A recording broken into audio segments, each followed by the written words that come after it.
नमस्कार दोस्तों, आपका स्वागत है हमारे YouTube चैनल असार एवरीथिंग में। असी और अन्य वीडियो देखने के लिए हमारे चैनल असार एवरीथिंग को लाइक, शेयर और सब्सक्राइब करें और कमेंट्स करके हमें बताएं कि आप अगली वीडियो किस टॉपिक और विषय पर चाहते हैं। धन्यवाद। क्या आपने कभी पढ़ा है कि हल्दीघाटी के बाद अगले 10 साल में मेवाड़ में क्या हुआ?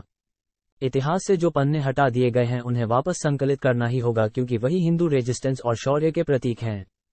इतिहास में तो ये भी नहीं पढ़ाया गया है कि हल्दीघाटी युद्ध में जब महाराणा प्रताप ने कुंवर मानसिंह के हाथी पर जब प्रहार किया तो शाही फौज 5-6 कोस दूर तक भाग गई थी और अकबर के आने की अफवाह से पुनः युद्ध में सम्मिलित हुई है। ये वाकया अबुल फजल की पुस्तक अकबरनामा में दर्ज है।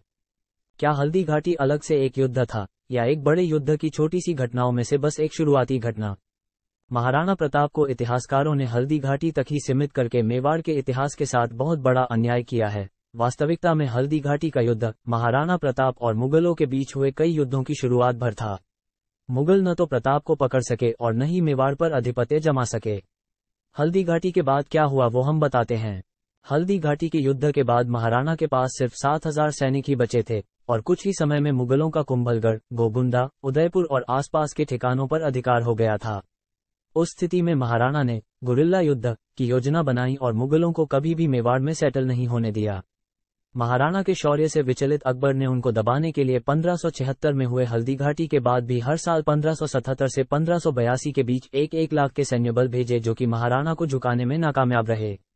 हल्दीघाटी युद्ध के पश्चात महाराणा प्रताप के खजांची भामाशाह और उनके भाई ताराचंद मालवा से दंड के 25 लाख रुपये और 2000 अशर्फिया लेकर हाजिर हुए। इस घटना के बाद महाराणा प्रताप ने भामाशाह का बहुत सम्मान किया और दिवेर पर हमले की योजना बनाई। भामाशाह ने जितना धन महाराणा को राज्य की सेवा के लिए दिया उससे 25,000 सैनिकों को 12 साल तक रसद दी जा सकती थी। बस फिर क्या था, महाराणा ने फिर से अपनी सेना संगठित करनी शुरू की और कुछ ही समय में 40,000 लड़ाकों की एक शक्तिशाली सेना तैयार हो गई।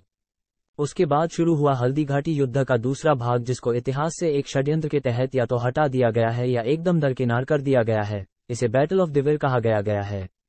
बात सन 1582 की है। विजयदशमी का दिन था और महाराणा ने अपनी नई संगठित सेना के साथ मेवाड़ को वापस स्वतंत्र कराने का प्रण लिया। उसके बाद सेना को 2 हिस्सों में विभाजित करके युद्ध का बिगुल फूंक दिया। एक टुकड़ी की कमान स्वयं महाराणा के हाथ थी, दूसरी टुकड़ी का नेतृत्व उनके पुत्र अमर सिंह कर रहे थे। कर्नल टॉड ने भी अपनी किताब में हल्दीघाटी को थर्मोपोली ऑफ मेवाड़ और दिवेर के युद्ध को राजस्थान का मैराथन बताया है। ये वही घटनाक्रम हैं जिनके इर्द गिर्द आप फिल्म 300 देख चुके हैं।